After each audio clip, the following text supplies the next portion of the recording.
What You Should Know About Your Brain by Judy Willis.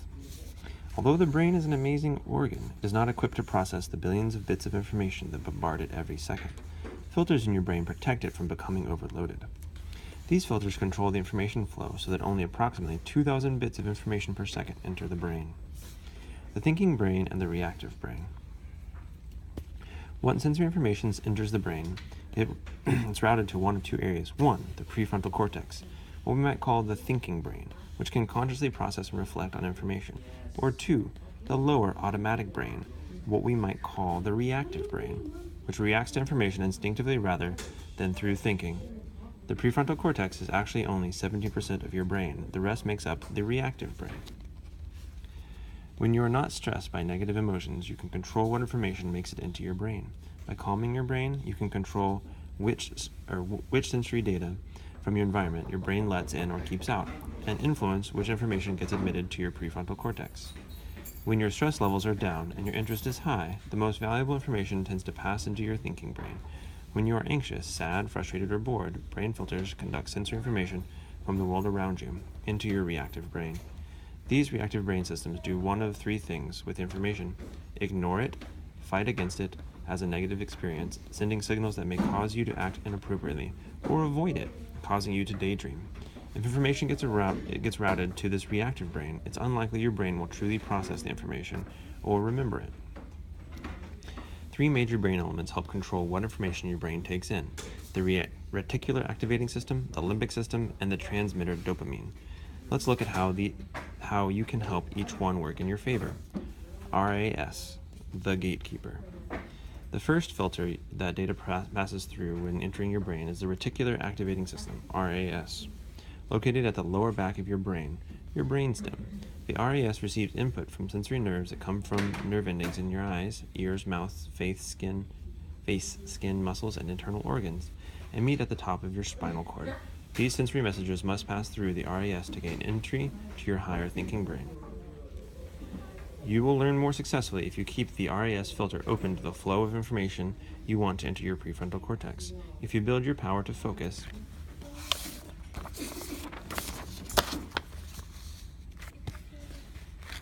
your attention on the sensory input that is most valuable and important to attend to at the moment, the important input will make it into your thinking brain. If you feel overwhelmed, your reactive brain will take over. Then what you experience, focus on, or remember will no longer be in your control. It's the difference between reflecting and reacting to your world. What can you do? Or what you can do? A key to making your brain work optimally, then, is to keep yourself physically healthy and well rested, and to develop awareness of and some control over your emotions. Then you can approach learning calmly and with positive emotions. Practice focusing and observing yourself, for example, by taking a short break from work to check in with your emotions. Just take a few minutes to think about what you are feeling. If it's a good feeling, take time to enjoy it and consider how your good emotional state affects your thinking. Do you understand more and get ideas about what you might do with the information you're learning? If you don't like the way you're feeling, think about the times you felt a similar negative emotion, like anxiety or loneliness. What has helped you return to a better mood in the past? Even though you're not sleeping, you can think of such brain breaks as synapses, because they let your brain replenish neurotransmitters like dopamine, which we'll discuss shortly. As you become aware of your emotions, you build brain networks that help you control your actions with your thinking brain. It also helps to do something active during a short break, such as toss a ball back and forth with a classmate, saying a word related to your lesson each time you catch the ball. The limbic system, your emotional core. After the information coming in through your senses gets through the RAS, it travels to the sensory intake centers of your brain. New information that becomes memory is eventually stored in the sensory cortex areas located in brain lobes that are specialized to analyze data from one of your five senses. These data must first pass through your brain's emotional core, the limbic system, where your amygdala and hippocampus evaluate whether this information is useful because it will help you physically survive or bring you pleasure. The amygdala is like a central train routing station. It's a system for routing information based on your emotional state. When you experience negative emotions like fear, anxiety, or even boredom, your amygdala's filter takes up excessive amounts of your brain's available nutrients and oxygen. This puts your brain into survival mode, which blocks entry of any new information into your prefrontal cortex. For example, suppose your day starts off badly. You overslept, had no time for breakfast, and have too many things to do before school. You're worried about whether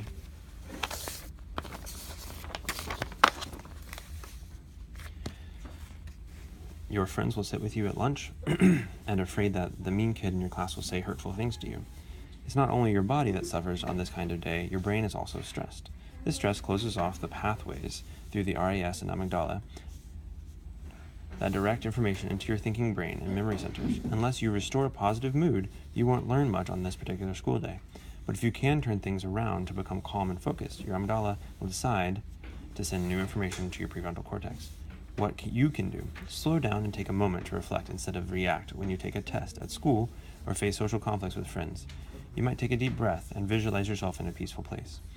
Another technique that helps you choose what to do with your emotions, something only humans can do, is to imagine you're directing yourself in a play. You are the director in a balcony seat watching an actor, the emotional you on stage below. What advice would you give the emotion-filled actor on the stage if he or she had been pushed by a classmate and wanted to hit back, for example? This technique helps you move away from using your reactive brain and tap your thinking brain, where memories that might help you are stored. Your teachers play a role too. If your teacher set up lessons to include some fun activities so that you feel good during a lesson, your amygdala will add a neurochemical enhancement like a memory chip that strengthens the staying power of any information presented in the lesson.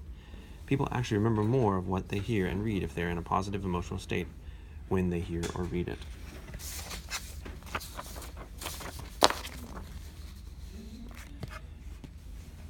Judgment versus reward. Prefrontal cortex, it's right up here. Is where the judgment happens. The amygdala equals the reward system down here, close to the limbic system, and this is nucleus accumbens, right there in the middle of the limbic system. Okay.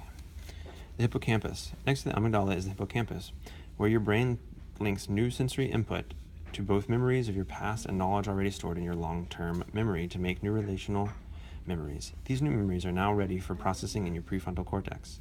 Your prefrontal cortex contains highly developed nerve communication networks that process new information through what are called executive functions, including judgment, analysis, organizing, problem-solving, planning, and creativity. The executive function networks can convert short-term relational memories into long-term memories. When you are focused and in a positive or controlled emotional state, your executive functions can more successfully organize newly coded memories into long-term knowledge.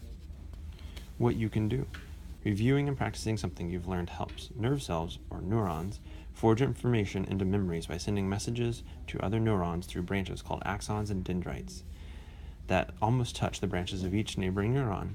It takes lots of connections between neurons to relate each neuron's tiny bit of information to that of other neurons so that all the bits add up to a complete memory. When you review or practice something you've learned, dendrites actually grow between nerve cells in the network that holds that memory.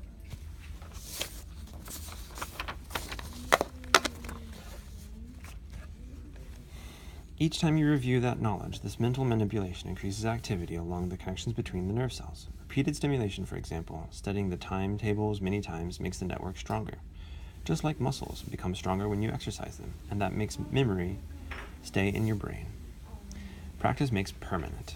When you review new learning through actions, using the knowledge to create something, solve problems, or apply it to another subject, such as using the times table to measure the areas of paintings for framing them, this mental manipulation strengthens the neural pathways and your brain becomes even more efficiently wired. Dopamine. Feeling good helps you learn. Dopamine is one of the brain's most important neurotransmitters. Messages connected to new information travel from neuron to neuron as tiny electrical currents.